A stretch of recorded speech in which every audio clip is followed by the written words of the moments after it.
Hello and welcome to the second video in my coral series with a few more stitches that you can use for a first background layer of coral stitches. So we're going to start out with blanket stitch. So here's a little reminder video of how this particular stitch works.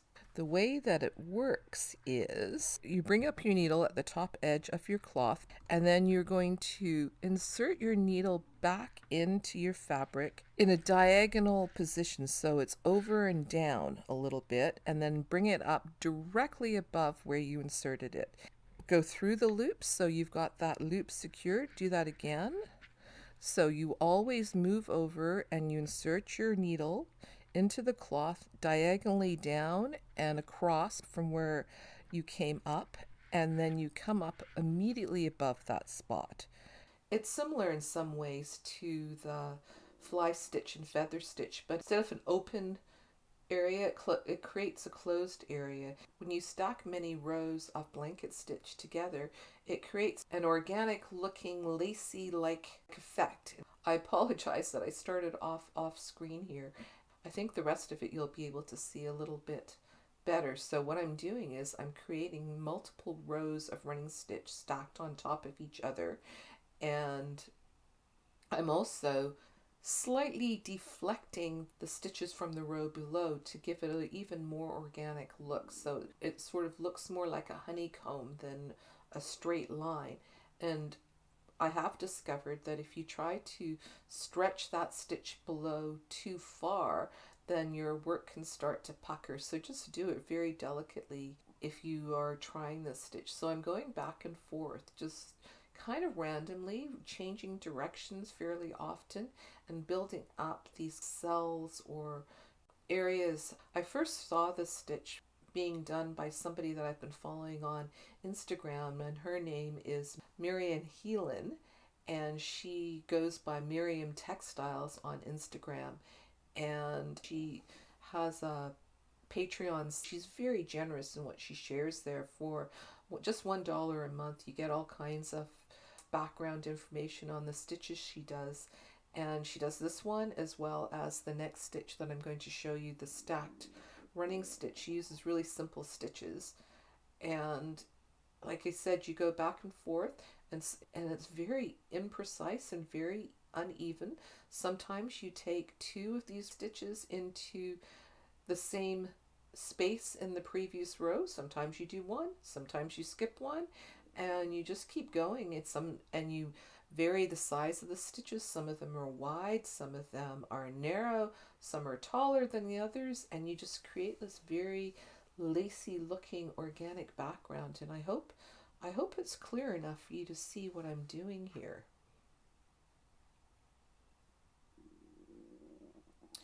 And the other thing that I'm going to do is I started out with that light peachy pink color thread, and I'm using two strands of and then once I've used up all of that thread, and I'm starting out with a fairly short length of it, I'm going to do something really interesting.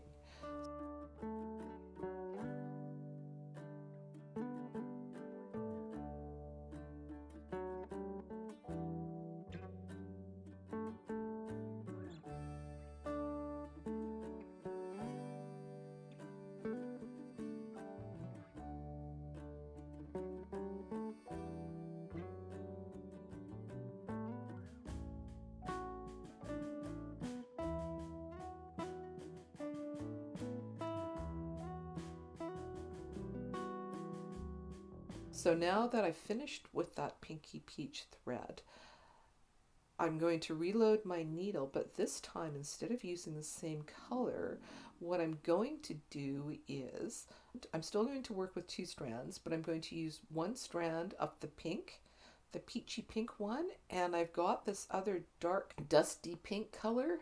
It's quite a bit darker. I'm going to use that as a second strand.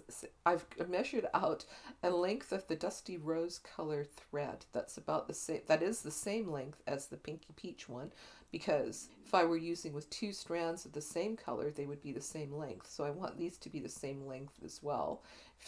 if they're different lengths, you'll run into a little bit of trouble. And I'm threading them through my needle just as I would have if I were going to work with two strands that are the same color. And then I'm going to work with those two strands together. So what this creates is an interesting blended effect. So this time, and you can do this with however many threads you want. You can do it with 3 or 2. I'm just using 2 here, so you get even more variety if you use 3, because you can have two strands of one color and one strand of another color, or three different colors, one strand of each color. So you can play around with the different effects you can get. And it might be a little subtle to see here, even though the 2 colors that I've chosen are very different. And that's the other thing. Depending on the 2 threads that you create, it can be really subtle. If you use 2 threads that are fairly close together, the change can be quite subtle. Or if you use 2 threads that are very different from each other, you get a different sort of effect. And I'm doing the same thing. I'm just going back and forth, changing directions whenever I feel like, and I head off in one direction, doing very uneven and imprecise blanket stitch. Sometimes I'm making big stitches, other times small stitches, several small stitches in a row, then going back to big stitches. It's harder than you would think to be imprecise and random like this. You get in, you can, I do anyway.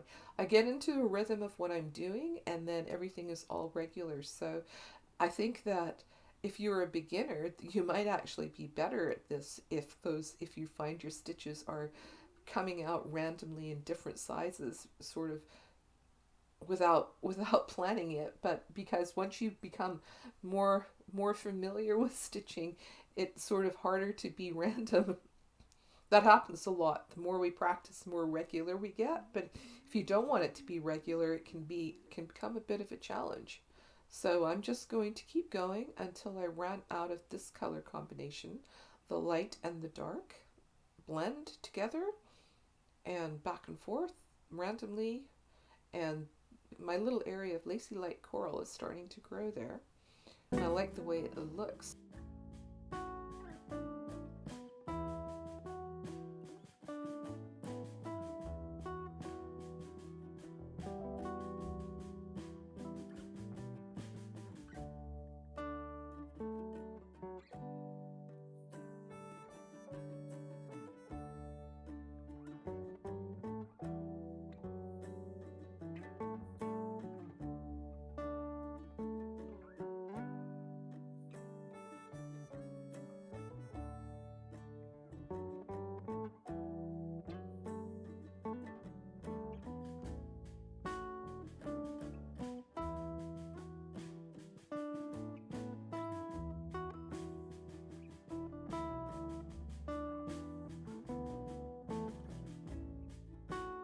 And then once that second blend is finished, I'm going to go back in and work with 2 strands of the darker dusty rose color.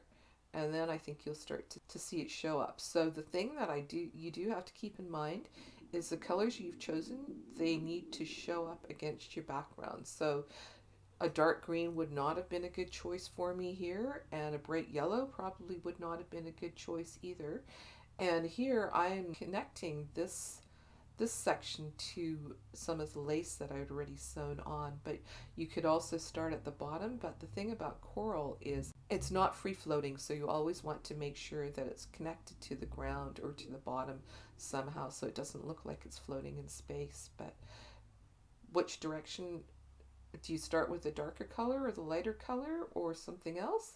It doesn't really matter, and it doesn't even have to be going from light to dark. You could go from, let's say, from orange to purple if you wanted to, or red to blue. You can decide what sort of blend you want to do depending on what threads you have available and what kind of color scheme you're going for, and what will show up nicely against your background. So I'll just keep going with this until I've used up all of my my dusty rose thread, and then I will decide that it's finished.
What do you think? I like this one. I think that this looks really good. And now I'd like to show you another stitch that I learned from watching Miriam Textiles. This one is called a stacked running stitch. And I'm going to work with this variegated sort of turquoisey greeny blue color. Now this thread, although I really like the color, it's really cheap embroidery thread from the dollar store. And I can tell by running my finger across that it has a very different feel. It's not as shiny as the better quality thread, and it's kind of rough. So did you know that thread has a direction? If you run your finger along it, sometimes you can feel that it's smoother in one direction and rougher in the other direction. It is easier to sew if you're pulling your thread through in the smooth direction, so keep that in mind. So how does this stacked running stitch work? I don't think that Miriam invented this stitch, but the way she uses it in a really organic way. I check out her Instagram, and you'll get all kinds of inspiration for coral-like stitches. So basically what I'm doing is I'm starting at the edge of my fabric here, which is standing in for the bottom because this is a hexagon. It doesn't actually have a bottom. And I'm stitching back and forth in running stitch, stacked on top of each other. And you'll start to see how that creates two stacks of stitches. And I'm going back into the bottom here and adding a few single stitches so that it looks like there's a stem, and the stem is splitting into two different sections there as I move up. And that's sort of basically the foundation for this stitch. Is you just do running stitches, rows of running stitches stacked on top of each other, and it's very forgiving, especially if you want it to look really organic. If you end up with a gap in a row, you can go back and fill that in. So running stitch is just in, out, in, out, in, out. And it's something that I use as a functional stitch, but I'm really starting to explore the possibilities of it as a decorative stitch as well. The stitches don't stack up in neat little rows. They spread out as I work the stitches, and I'm making sure they get wider and wider, and then once they get quite wide, then I can split that section into two stitches. And the variegated thread really helps you out, and it gives you a nice blend of the colors. So instead of just one solid color, you get a little variation there. And I just keep going up, and I'm trying to be as uneven as I can. So instead of splitting all of these stems out at the same place, I'm doing one and then another one, so that if you think of the branches of a tree, they don't all spread out at the same rate. So one of them will start earlier, and then another one will branch out a little bit higher up. And once you get started, it's really quite easy. And now I'm having a little bit more trouble. If you're just working on a single layer of cloth, it's a lot easier. I've got this quilt batting in behind for this particular piece, so it's a little bit more difficult for me to do these little teeny tiny stitches through that background fabric. But if you're just working on a single layer of cloth, you'll have a much easier time of it, especially if you're doing really small stitches like I am here. And again, because I'm creating all the color in just stitch, there's nothing in the background helping me out. It's taken a very, very, very long time, and you just keep going and going and going and going and going and going. But you'll see in the end that this has a really good effect. Now, in this part here, you can start to see how much the variegated thread is creating interest there, visual interest.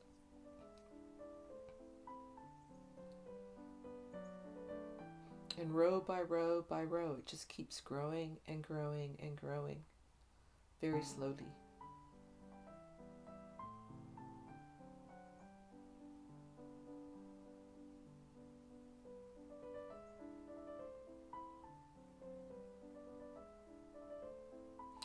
The other thing that I would say is, as you're working up, you don't have to keep advancing all the rows. You can just stop some of those little branches. They don't all have to keep going.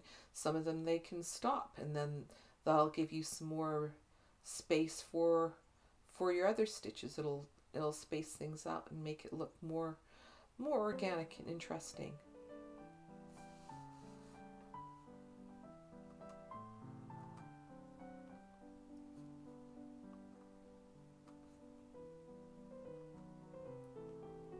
You just keep going and going. And at this point, you can see I have 3 branches that have split off.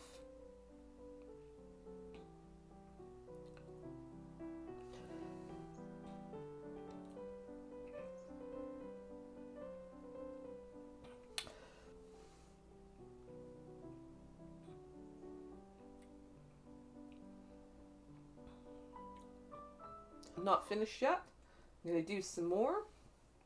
I'm just letting this grow as it grows, but if it works better for you to have a slight outline to work against so you know what kind of shape you're creating, you could always do a basting stitch around the area so you have an idea, or you can draw a really faint line. And I know some people like to use markers that either dissolve, or you can use a heat tool to get rid of the marks afterwards. But I just personally, I just like things that are really simple, and I just let it grow as it will, and then I don't have to worry about whether it looks like my outline or not. It'll just look like the way it is. And some of the branches are going to be longer than others, and some of them will stop sooner.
And I don't know, something weird happened there, and one of the threads came loose, so I just cut it off and kept going. Now I'm just working with 2 threads, which probably makes sense in some ways to finish off with 2 threads, with a little bit more finer as I got to the top.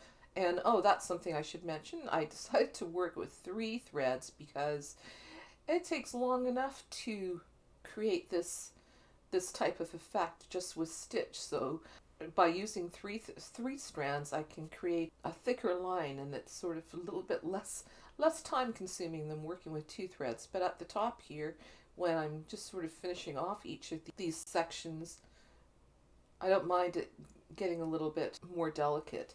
But one of the things that I noticed that I would mention here is that I found that if I'm not careful, I found that all these stitches were starting to pucker my fabric, so it's something to keep in mind to make sure that you're stitching fairly loosely. You don't want it to be so loose that it's creating loops, but you don't want it to be too tight. Another way to address that problem would be to work on a separate piece of cloth and then trim it around the edges and then add it to your background. But I think that this looks pretty cool myself, so I think it's worth the effort and the time that it takes to create this look. But I personally probably would not do it over a very large area unless I felt like I had a lot of time to devote to my stitching at any particular time. But this took a very long time to get this far. But as I said, I really liked the way it looked. And yeah, depending on how much thread you start with, yours might be bigger or smaller, or who knows. And you can certainly use the blending effect that we did with the blanket stitch.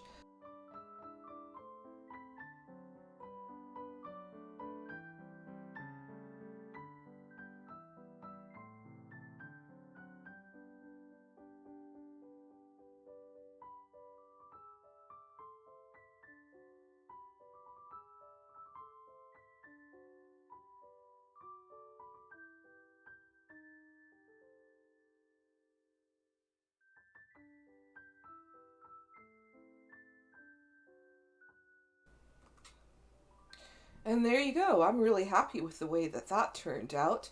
And I hope you like it. And there's a slightly closer view for you. And I'll see you in the next video.